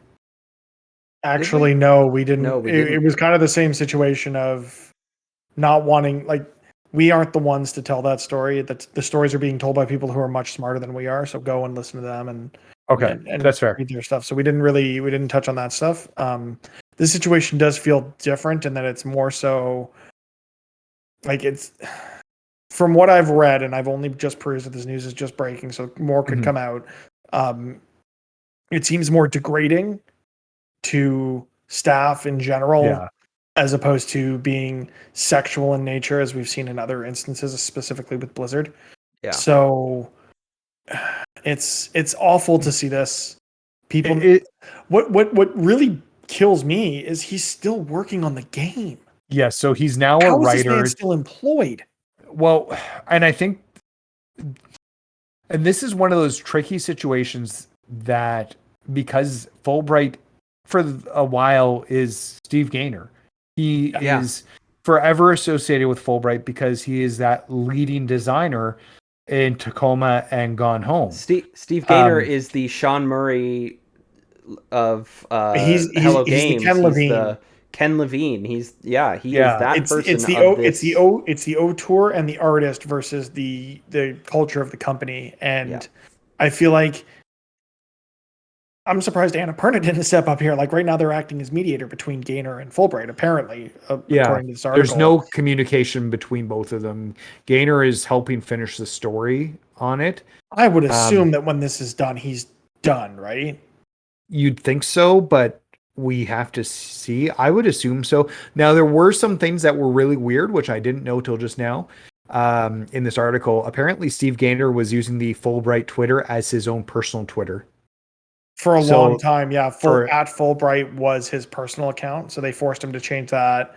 And that account is essentially dormant, and they're using Fullbright Games as the company's publicly facing image. But imagine being an employee at a company and you're being belittled by the face of the company, like all the public facing interaction the company has with the internet is this guy that's harassing you. Like that's awful. Yeah, it's not a good situation. And this comes down to, I think there are people who are good managers and then there are people who are bad managers and don't know how to lead. And I think we've all had bad managers in our life. Yep. And they don't understand the concept of how to motivate people, how to get people to grow, how to build teams. And instead they focus on belittlement and very negative enforcement to try and get what they think is positive results. Work out of people. Yeah, positive results.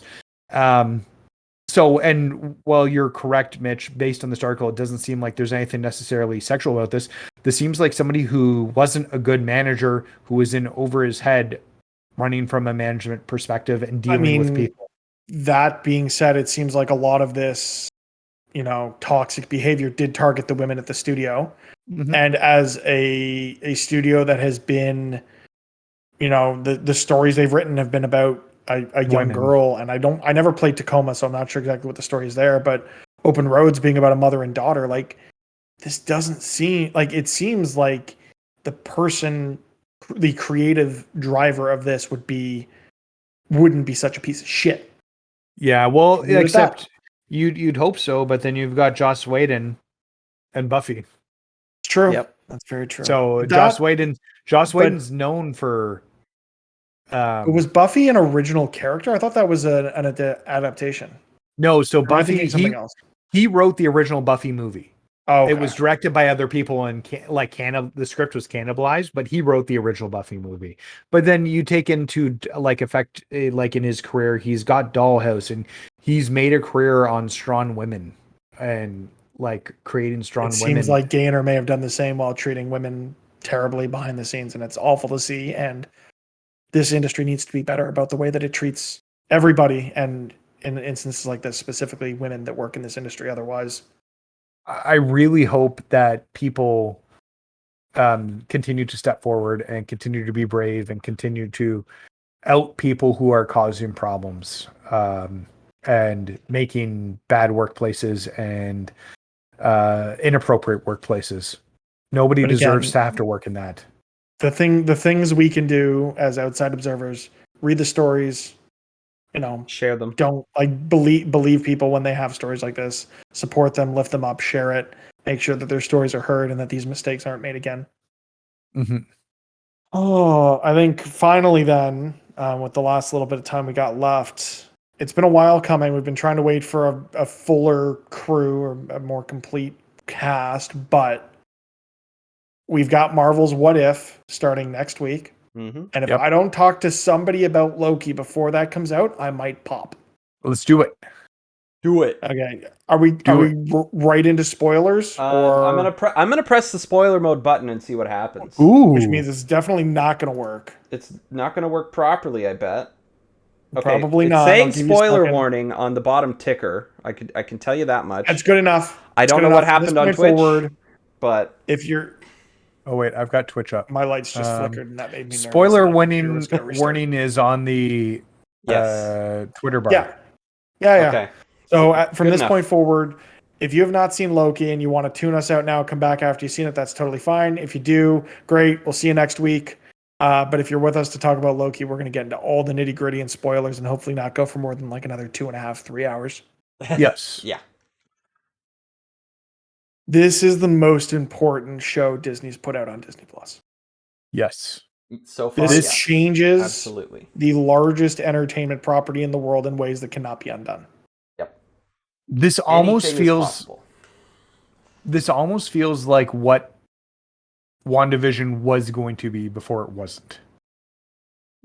That is true. Because what was the original release? Was Loki originally supposed to release before WandaVision? I think No. so. Or was it just Falcon and WandaVision that flipped? I think Wanda was supposed to be last, but it ended up being I don't know. I don't remember. But there was that moment in WandaVision where we thought doors had opened and things were changing, and it hadn't happened. Yeah. And then it turns out that was not the case at all, and it was kind of this big, deep red herring. But we knew this was coming just based on the fact that there's a Doctor Strange movie called Multiverse Madness. Yep. And we thought this was going to happen there. Yes. Based on the title alone. I really wish we didn't know the title of that movie. Yeah. And I'm just gonna leave it there. Like, yeah. I wish they had done the Civil War thing of when they originally announced Captain America Civil War, they announced it as Captain America Serpent Society. I don't remember that. And then they changed it. They didn't. So let me see if I can find what they did. I think it might have been at the same event. I don't remember ever hearing that done. I don't know if it's just these lights, but if you lose me, that's why. Okay. Serpent Society film. That's not what I'm looking for. I will find it. I'm really hoping that's just these light bulbs burning out. Actually, I just watched Civil War with my kids the other day. I'm trying to think. So yeah.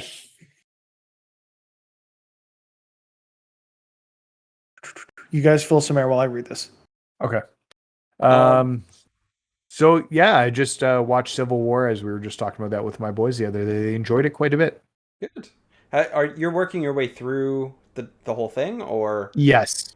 So that was the first movie of Phase 3. Actually, I was telling Mitch about this when we were streaming Fall Guys last week, but I'd never seen Ant-Man. Oh wow! How'd you miss it? Yeah, and I haven't seen all the Marvel movies. Doctor Strange is next, and I haven't seen that one either, so I need to. So we'll be watching that. I missed all the Thor movies. It's not all of them, but there's a few here and there. Yeah. That I haven't seen. So, but I actually really enjoyed Ant-Man, and I'd make it a top 5 Marvel movie for me. It's a good change of pace. It's not like your typical superhero movie. It's kind of a heist movie. Yeah. So I found the story. So when Marvel did I think it was would have been Phase 3 media event to announce all the upcoming slate of films. Or would have been Phase 2 or Phase 3, whichever. It doesn't matter. They opened the event and they announced it as Captain America Serpent Society, and they had this big, timeline of all the movies that were going to be coming out, and Captain America was on there. It was great. And their one more thing at that event was they I don't remember what Kevin Feige did, but he basically snapped, and the title changed from Captain America Serpent Society to Captain America Civil War. So I would have loved if they'd done another red herring in one of these titles and just changed it once one of these earth-shattering events happened elsewhere. Yeah. If they'd done that with Multiverse of Madness, I feel like it's still kind of strange that we have a Marvel Spider-Man movie releasing in this calendar year that we have not seen anything from. I don't think it's releasing this calendar year. It's coming out at Christmas. They would not put a movie in a Christmas release. They would not give it a Christmas release date without a plan to put that movie out, because that will make them so much money, knock on wood, that we're not dealing with Delta and Gamma, Omega, Epsilon variants of the COVID-19 virus. Yeah. Because actually, I joked earlier about Clifford the Big Red Dog. It actually just got officially removed from the TIFF calendar, the Toronto International Film Festival, where it was meant to have its worldwide debut, and has been indefinitely postponed for theatrical release due to the Delta variant of COVID-19. Which I feel like we're going to see more of these as we get into the fall and not less. Yep. Yeah. I think that's completely plausible. We're going to need a booster. It's Spider-Man. It's coming out. Yeah, we'll see what happens then, I guess. Because you're right, we haven't seen anything from Spider-Man. Yesterday was Spider-Man, or a few days ago was Spider-Man August Day. 1st. August 1st. Hey, we got the new trailer for Venom, Let There Be Carnage. That looks like a movie. I thought that looked fun. Do you see the part where the tentacle comes out of Carnage's mouth and goes down the guy's throat or his tongue? Yeah, not cool. I don't want to see Carnage tongue, kill people. Yeah. I assume like the tongue goes down through the throat and then like spins and like mixes his insides up. Do you think that's what's just going to go on? straight through and kebab him, come out the butthole, isn't it? Well, you don't see it come out the butthole. So I can only assume this was the trailer cut. This wasn't the theatrical cut. Once we get to the theatrical cut, it's coming out the butthole. They should do a bread band. Oh my god. Well, no, that movie's not going to be rated 18A, though, is it? I think it's going to be mature. Yeah, but I figured it would be like 14A at best. I don't think it's been rated yet. Because the first one wasn't R-rated, was it? Venom director explains why there's no R-rated cut. And here, 2 days ago, will Venom 2 be R-rated?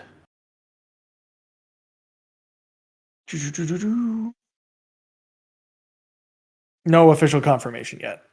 This movie's not yet rated. Well, we'll see what happens. If the last one wasn't R-rated, this one probably won't be either. Typically, they like to keep sequels in the same thing so the same audience can see it. That is totally fair. Yep. So it'll probably follow whatever the last one is. But yeah, so let's get to Loki. And we can talk about Loki quickly.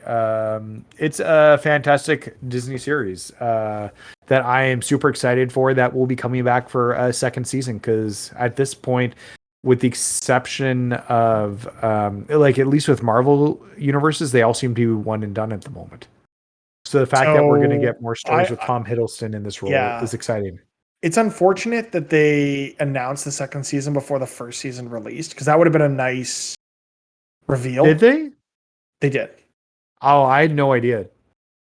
I think the general audience probably won't, but for someone like me that is very, ingrained in this culture, I knew that was getting a second season. What I was surprised by that we found out this week is that Marvel's What If will be getting a second season. Mm-hmm. So I'm excited to see what happens there. What's the boy think of the Marvels? He's excited for all the Marvels? Yeah, they're excited every time we watch them.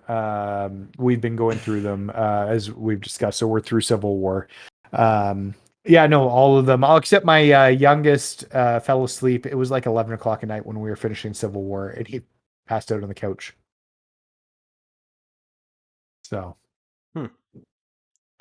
Oh, Mitch has disappeared. He's going to try and fix his light that is flickering. My lights were really flickering and it was bothering me, so I didn't turn them up all the way. All good. Okay. So yeah, but Loki. Really good. I really loved shout out to Owen Wilson. Yeah, Owen Wilson was great. We didn't get to see him on a jet ski, but with multiple seasons, there is time for that. What if we get an episode of Marvel's What If that's just Mobius on a jet ski? I would take it. A little disappointed. I was reading an article that they had planned to flush out more of Mobius's backstory once the reveal had come out, obviously, that all of the TVA employees were variants. So it would have been nice to see that. But I think I read somewhere else that this was originally planned as a 12-episode series, not 10. And that COVID had kind of thrown a wrench in that. Yes, AJ. It only hit 6 episodes. Or 6 episodes, sorry.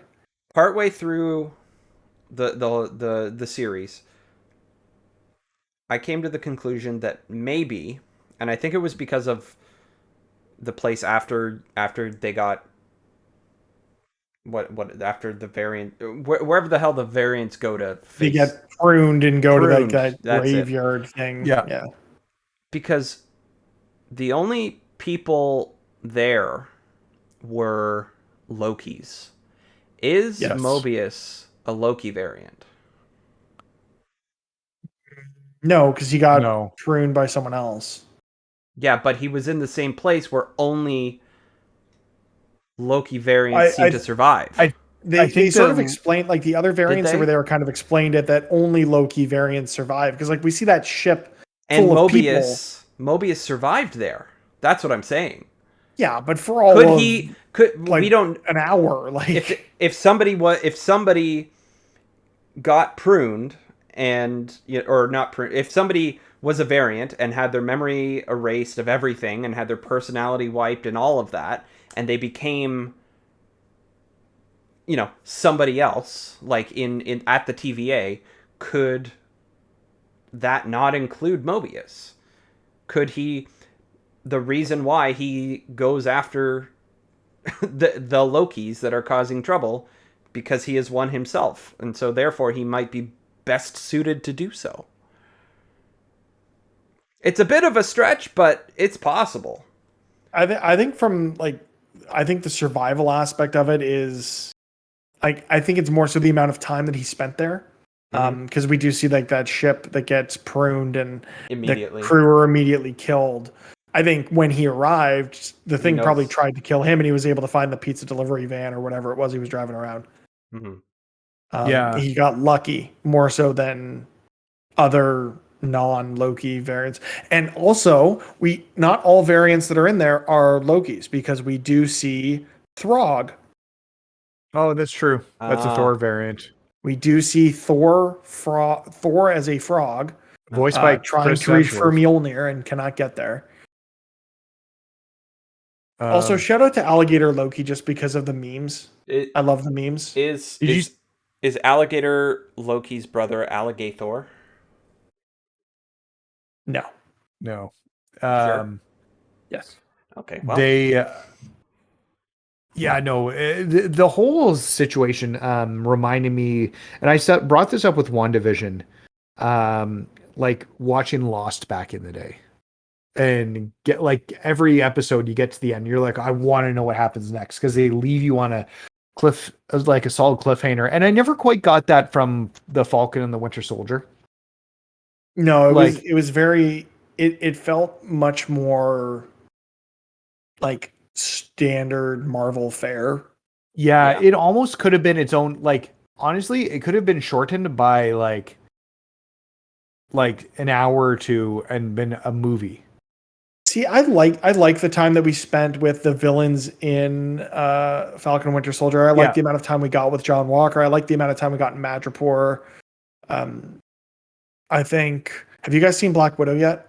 Yes. No, I have not. Oh, okay. Then Sorry. I won't mention. No, it's okay. Well, totally yeah, fair. no, I want to watch that with Rachel, and we're not 100% comfortable on being in close spaces yet, and Disney Plus Premier Access, baby. We don't feel like paying $30 for that. $34.99 plus tax. Yeah. Thanks, Disney. I will say that just to touch on what we mentioned earlier with the Black Widow stuff, it's very disingenuous, as there is a lawsuit by Scarlett Johansson about the Black Widow and the money she made because of them released on Disney Plus, and they blamed her for not thinking about the pandemic. Meanwhile, Disney's the only streaming service currently charging premium prices for movies that are being released. Well, but I mean, also good for her for going that route, and I'm really hoping that other they renegotiated Dwayne Johnson's contract. Oh no, 100%. I'm not saying anything. Why not do it with her? I don't get it. No, and this is more on Disney itself for saying, why aren't you thinking about the pandemic? Where during the pandemic they've decided to charge more money for these premium films when nobody else is doing that right now. They're just included with other film streaming services and being put out, whether it's HBO Max or whatever it is, and then not cut the actors in based on their deals. She should have been getting more money, and that should have been renegotiated. And that's more on Disney. She reached out to Disney and their representation to attempt to do that renegotiation. They didn't. They breached the contract. So I'm really hopeful that one, Disney didn't make this mistake with their other leads of films they've put out during the pandemic. So you look at Raya, Mulan, Cruella, Jungle Cruise that we just mentioned with Emily Blunt and Dwayne Johnson. They renegotiated Dwayne Johnson's contract. He would not have stood by this and done an entire production with his production company for Disney Plus without knowing that he was going to get a cut of the Disney Plus pie. Well, and Cruella is already an issue. Apparently, Emma Stone's thinking about going after legal action as well. Good. Yeah. If her and her representation did their due diligence to attempt to renegotiate with Disney, and they breached the contract by releasing it not exclusively in theaters, then do it. It probably means the end of Premier Access, which has been great for consumers during the pandemic of not feeling the need to go back to theaters to see things like, Fast 9, or in Canada, things like Into the Heights, or Godzilla vs. Kong, or other films that, we don't have HBO Max here.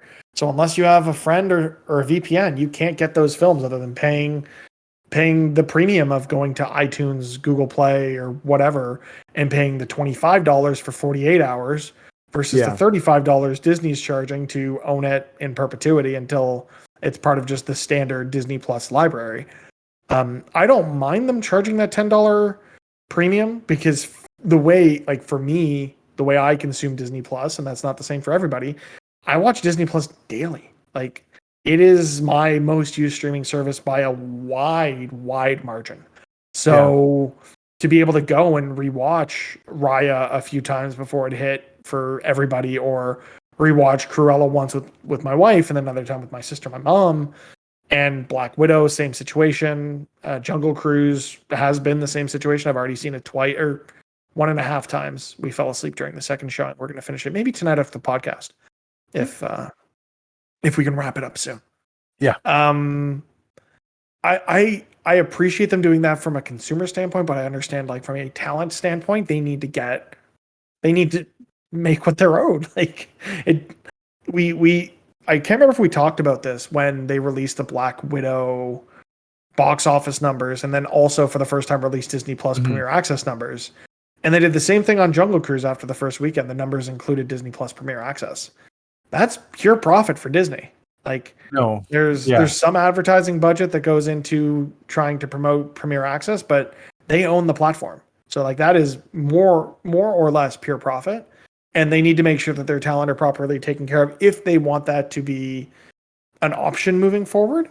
But if their plan is to just go back to theaters, they'll probably bite the bullet on the 5 or so, leads whose compensation was tied directly to box office performance, and, settle out of court and move on with the way Disney operates. And that's just making $1 bazillion by owning everything.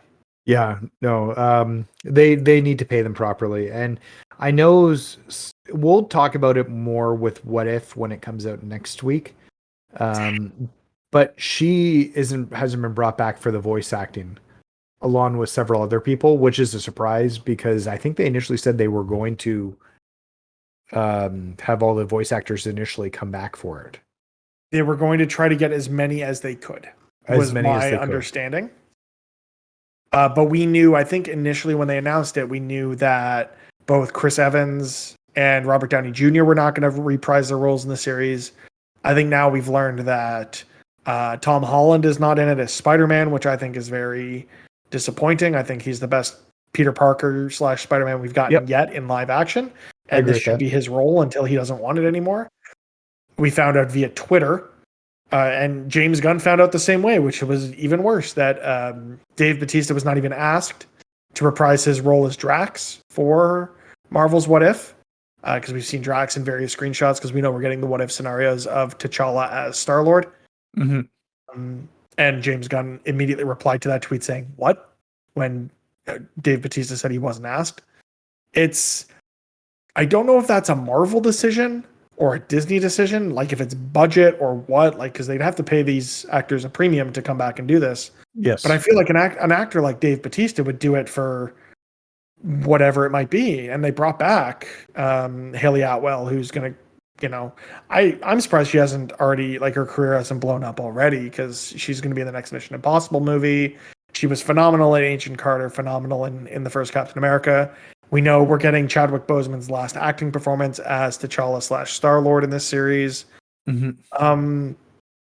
It's just disappointing to see them try to make it what it could be and then not do it. That being said, the stories they're going to be telling of Captain Carter and Marvel Zombies and an alternate Guardians of the Galaxy and an alternate Avengers, like, circle pose thing that we saw in the trailer, I think they're going to tell some really interesting stories here, and they're going to be a lot of fun. But in the back of my head, it's just going to be, well, the people that aren't here, it's because Disney wouldn't open their purse, and Disney's got the biggest purse in the industry. So why not share that wealth with the talent that have gotten them this far? It doesn't make a lot of sense. And I think this Scarlett Johansson Black Widow situation kind of amplifies that messaging even further. Of, it's really like the House of the Mouse cares about the dollar and not as much about the art. And hopefully Kevin Feige can continue to fight for his talent, because apparently he also fought for Scarlett Johansson to be able to renegotiate her contract for Black Widow on Disney Plus. And was disappointed to find out that was not the case.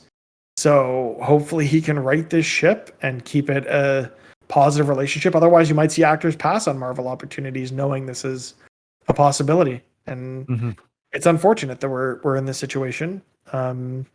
But I don't think there's anything we can do. We can just hope that they do better moving forward with the actors that they work with, and not just, obeying the almighty dollar. Do something creative.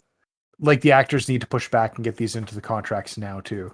I feel like they're going to. Anything signed after 2020, I would assume, has some sort of rider to renegotiate or reopen negotiations if a film is not able to release theatrically, if compensation is above a specific threshold or something like that. Yeah. So I agree with that. All right. Yeah. Oh, the other one too. Benedict Cumberbatch isn't voicing Doctor Strange in the series. Oh, that's weird. Yeah. His voice is so distinctive. It is, because it's such a bad American accent. Yeah. Yeah. That being said, Loki opened the possibility for anything when it comes to Marvel. So, like, is there any, like, far-fetched what if alternate universe scenarios that you guys want to see Marvel tackle in their next, like, let's call it the multiverse phase? Because we also know, and we saw in the last episode of Loki, which I was very surprised that we got, the reveal of Jonathan Majors as the big bad, well, not the big bad, but the man at the end of time, or I can't remember the actual name of the character from the comics, but he's a variant. Yeah. He is the nicest, he who remains, most peaceful. Yeah, he who remains is how he was referred to in the series. Yeah. And he who remains in the comics also has another name that I forget, but he is like the most peaceful, least destructive or violent variant of Kang the Conqueror. We are getting Kang the Conqueror in the MCU. We're getting Kang the Conqueror in Ant-Man and the Wasp: Quantumania. Yep. And that's been confirmed.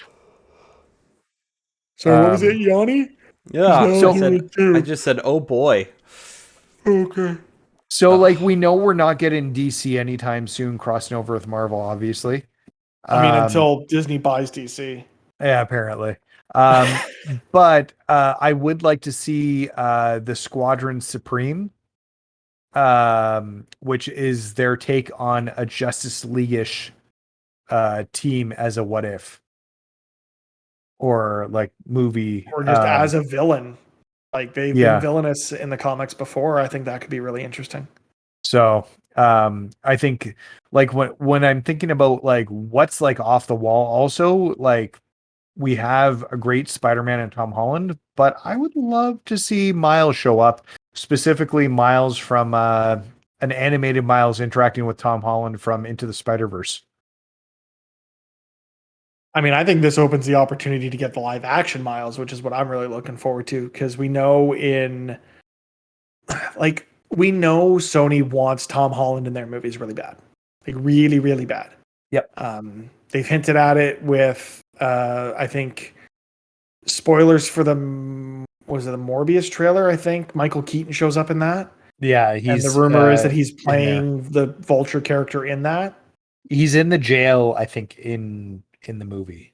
In the movie, yeah. So I think like by the time we get there, multiverse is going to be in full swing. I really hope this opens the door to Marvel finding a way to do live action Miles or live action Ghost Spider, aka Spider Gwen, aka Gwen Stacy. Mm-hmm. I think it'd be a lot of fun in live action.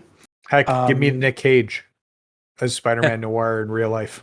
There you go. Oh God, I hadn't even thought about don't even have him take off the mask. Just have him be masked the entire time and just do the voice. Yep. Just do the voice. Just do the voice and make it a Spider-Man Noir movie. Oh God. What? They're making a Blade movie. Yes. What if? Oh, is this about Wesley Snipes? No, what if Nick Cage shows up in the Blade movie as Ghost Rider? Oh. Is that a good thing? I actually didn't mind Nick Cage and Ghost Rider, to be honest. I thought it was fun. Nick Cage either is really great or really terrible in movies, and there's no in between. He wasn't particularly good in Ghost Rider. I just think that would be give me a Ghost Rider movie that's actually developed by Marvel with Nick Cage in the role, as opposed to whatever the hell was it, Universal, I think, had the rights at the time. Wait, does that mean we could get Ben Affleck back as Daredevil? No, there are rumors that Matt Murdock is going to show up in Spider-Man and in She-Hulk, and that it's going to be the guy from the Netflix show. Charlie Cox. That's the actor that played him in the Netflix shows. I really hope we get a good Daredevil. Like, that Daredevil was good. That Kingpin was amazing. Yeah, Kingpin was really I just want to see them do it in the MCU proper and not this weird Netflix stepchild that they kind of ignore now. I really wish, because the honest truth is those actors, with the exception of Iron Fist, were all pretty decent. I thought they were all good. I even liked the guy that played Danny. Was it Danny Rand? Danny Rand. Yes, thank you. Yes. Iron Fist is where I kind of fell off watching those Netflix ones. I didn't enjoy the show, but I enjoyed the character, if that makes sense. Like, I thought he was fine. I just didn't think there was anything else around him that was particularly interesting. Charlie Cox was good. I think Kristen Ritter really shined as Jessica Jones. Absolutely. Well, I mean, the highlight of any of those Netflix shows is the villains, right? I mean, Vincent D'Onofrio as Kingpin was absolutely out of this world best Kingpin we've seen live action. Sorry to Michael Clark Duncan. Michael Clark Duncan, who played him in the Ben Affleck movie. Yeah. And the Purple Man, played absolutely beautifully by David Tennant. Yeah, was so probably good. My favorite Marvel villain, period. He was so good. It was so off-putting, and those abilities with his, I want to go rewatch Jessica Jones now, because I think that is that first season is the strongest season of Netflix Marvel shows for sure. Yeah, I agree. It was Cottonmouth. Yeah, it was so tough watching David Tennant in that role after watching him in Doctor Who. Yeah, because he is still my favorite Doctor, and he's so good. Oh well, and coming back to the villains, Cottonmouth in the first few episodes of Luke Cage was amazing. Who will be playing Blade? Mahershala Ali. Mahershala Ali. Yeah. Mahershala Ali. Yeah. I'm going to say this wrong. I'm sorry. Mahershala Ali. There you go. Yeah. Okay. It's like trying to pronounce your last name. It's fine. Yes. Macaroni. But he was excellent as Cottonmouth. Luke Cage got not worse, but it wasn't the same level it was when he was. They had a really good first half of that show. Yeah. And then it was but the guy who played, they seem to nail the heroes and the John villains. Bernthal's Punisher was really good too. There was a lot to really like about those shows, and then ultimately they didn't amount for whatever reason. We don't know what conversations went on behind closed doors, but they didn't treat the Netflix shows as they treated them as MCU, but they treated them as MCU adjacent, similar to the other Marvel television properties. Agents of S.H.I.E.L.D. after the first 2 seasons didn't really. It referred back to MCU once when Samuel L. Jackson showed up later on. Agent Carter didn't really get the love that it deserved. Let's not even discuss what they did with Inhumans. That was absolutely barbaric. But these shows feel like there's an investment in these characters and building the stories of the MCU through these shows and getting, like, I wouldn't have imagined we would have gotten 6 hours with Falcon and Winter Soldier when I watched Captain America: The Winter Soldier. Like, that doesn't make sense, but we got it and it was good. And to get 6 hours with a character that's had a total of like 28, like, I think before if you haven't already, go watch Assembled. They do the behind the scenes documentaries of these Marvel properties after they release. The episode on Loki was phenomenally done, beautifully narrated by Tom Hiddleston. And I think they mentioned he had something like under an hour of screen time total across Thor, Thor 2, Avengers, and Thor Ragnarok, and Avengers Endgame. So it's 5 previous appearances. And to give him 6 hours to play with this character, and now knowing we're getting a season 2, it makes me incredibly happy. Yeah, he's a treasure. He turned Loki into somebody who should have just been a one-off villain for one movie into a mainstay in the MCU. So Marvel did a better job turning a character that has historically been a villain into an anti-hero than Sony has done with the greatest anti-hero in comics in Venom. They've tried twice, and they've failed more or less both times. Would the Punisher be considered the greatest anti-hero? I think if you put up the Punisher logo and Venom's like face, I think you probably get closer to a 50-50 than you'd think in terms of like mainstream recognition. I feel like you show Venom, people know Venom. You show Punisher, they'll be like, "Hey, that Marvel logo thing," or they'll say Punisher. I feel like there isn't a ton of like. I feel like Venom as a character is more recognizable than the Punisher logo, but maybe I'm wrong. Maybe it's not. Let's find out. We'll turn to Twitter and we'll come back to this later, but I'm going to put out a poll of who's the more recognizable anti-hero. You should put Batman in there too, because he's an anti-hero as well. Who? Batman. No, I'm sticking specifically. I'm going to say specifically Marvel. Okay. So then Spawn's out too? Yes. All right. That's fine. So we know we're getting Loki season 2. We know we're getting What If. What If's going to be canon. And what more can Marvel do? Like they seem to continually, like, they're getting better as these things are going on. Like that, you can see that with the Avengers movies. They culminated 10 plus years of filmmaking in these 2, like, I'm not going to say masterpiece films because they're not, like, standalone films. They're not incredible, but the payoff, like the build and payoff from that. Do you see Marvel doing this again and starting to build towards this multiverse thing for maybe Secret Wars or anything like that? Or is it going to kind of be like smaller builds, nothing to the same scale that we saw with the Infinity Saga? And that's the problem with this whole phase 4 right now, because we don't know the direction they're going. It's kind of funny going back and rewatching the build for like the first few phases for the Infinity Saga, because it doesn't really, like, there's hints and stuff that are put out, but until near the end of phase 2, you don't quite get an idea of what's coming. You know Thanos is there, but you don't know where the stones are, and the stones are revealed as we get further into the movies. So it feels like they're kind of that infant stage again with the movies. What that looks like going forward, I'm not sure. Kane, I think, is going to be littered through the universe. I think they're also doing a Skrull TV show.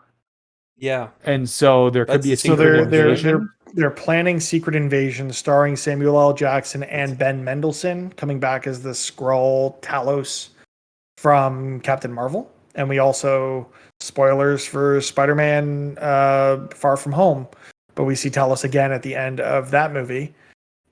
We had Skrulls teased at the end of WandaVision. So there's definitely a build towards more of a Secret Invasion storyline and that sort of thing. So it'll be interesting to see what approach they take, because typically the Skrulls are the bad guys in those. Yeah, and they seem to be the good guys and helping out this time. And I don't know what that looks like. That's because We also have the multiverse we're Marvels. on. We also have we have Miss Marvel at the end of this year, presumably. They've said late 2021 for Miss Marvel. We've got the Marvels, which is the new title for Captain Marvel 2 coming next year. We've got casting rumors that they're looking for someone to play a snarky scientist type character who is heavily prostheticized. I don't know if that's Reed a Richards. word. Prosthesis? I don't know. Super Skrull. What does that mean? Oh, I'm thinking, so the Super Skrull is a character in Marvel Comics who is like, he's a Has all the genetically modified Fantastic Four Skrull scientist who has all of the powers of the Fantastic Four. So this would be something to set the groundwork for an eventual Fantastic Four, which we know we're getting, which isn't going to star John Krasinski and Emily Blunt at this point, I would assume, and that makes me sad because I think they'd be perfect. Yeah, they'd be really good. I want to see. AJ, what do you think? What are they? Other than knowing, like they've planted the Skrull stuff, they've planted the Kang the Conqueror stuff, multiverse. Like what out of left field thing do you think Marvel could be building towards that we're not even aware of at this point?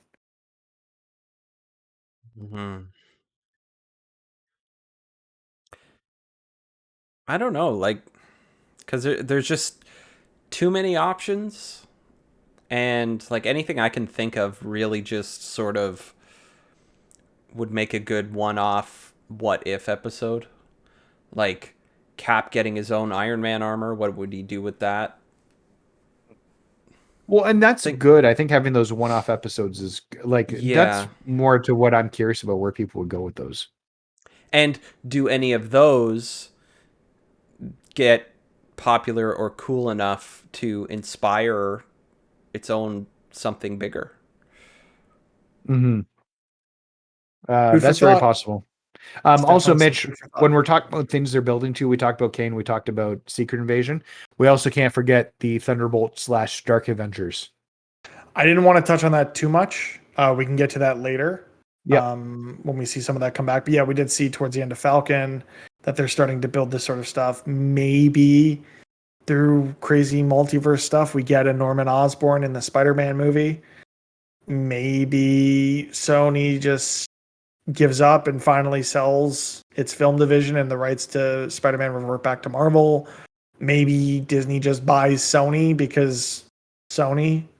Yeah. Who knows at this point, but it's all food for thought. And I think that's where we'll leave it to ruminate on until we come back and talk about more MCU, because there was no one here to stop me from talking about the MCU. That's fine. I'm going to hit the all clear button. So no more spoilers after this. So let's see what happens now. No more spoilies. No more. We should wrap up. Pressed it. He pressed it. So this is the point where I will say thank you so much for tuning into the latest episode of Press YYZ. If you enjoyed this, please be sure to follow us on Twitch, Twitter, YouTube, everywhere you can. Hit the bells, hit all the buttons to make sure you know when things go up. We'd love and appreciate you if you could rate us on Apple Podcasts. That's very important to the show. You can join us over on Discord. We have a lot of fun conversations at invite.gg/PressYYZ. And that's where you can go to keep the conversation going. All of our social links and everything will be flooded out with the video and the YouTubes and the podcasts and everything. So you can catch us all over there. And until next time, thanks for listening, thanks for playing, and thanks for continuing to watch the MCU.